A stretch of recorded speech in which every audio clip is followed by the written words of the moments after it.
Seller's market versus a buyer's market. What is the difference? Real estate markets fluctuate, they change. Sometimes it's considered a seller's market and sometimes it's a buyer's market, or it could even be a neutral market. A neutral market typically means that the market is balanced and could indicate that we are moving from one market to the next, i.e. maybe from a seller's market to a buyer's market or a buyer's market to a seller's market. Today, I want to specifically address a seller's market versus a buyer's market and help you understand the difference. So what is a seller's market? A seller's market is characterized by a rapid home sales. So shortages of available homes and rising real estate prices. Simply put, there are more buyers in the market than there are homes available. What does a seller's market mean for a buyer? Well, buyers are generally in a position where they may have to pay more than the asking price. They may have to waive any financing contingencies or appraisal contingencies. They are in absolute competition when it's a seller's market.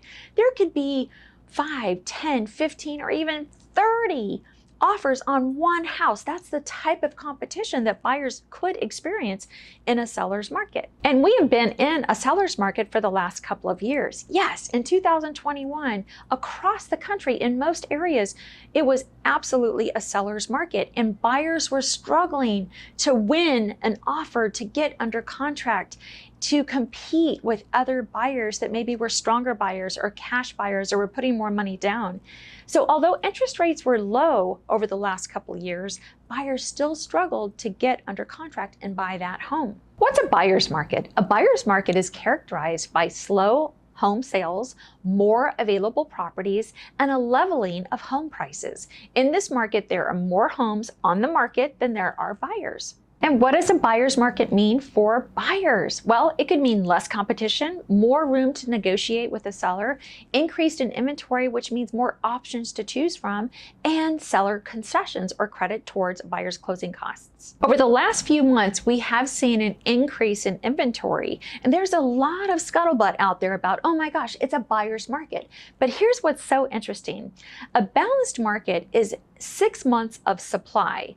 More than that, it's a buyer's market. Less than that, it's a seller's market. And it's actually determined by the total inventory divided by the average daily sales, which gives days supply of inventory. Then we divide that by 30. Currently, in the Phoenix metro area, here's what I will tell you. We went from less than 2 months supply of inventory for homes over the last couple of years. And now that that's increased to 4 months supply, we are seeing sellers more willing to work with buyers, and this brings a fantastic opportunity to buyers. Even though technically, maybe by definition, it's not truly a buyer's market, the market is moving in that direction, which again is bringing opportunity to buyers that are ready to buy a home. So what are some of these opportunities that I'm talking about? Well, be sure to check out my next video regarding buying a home in 2022, where I show you how a seller concession or credit may be able to help you with your closing cost or reducing your interest rate or payments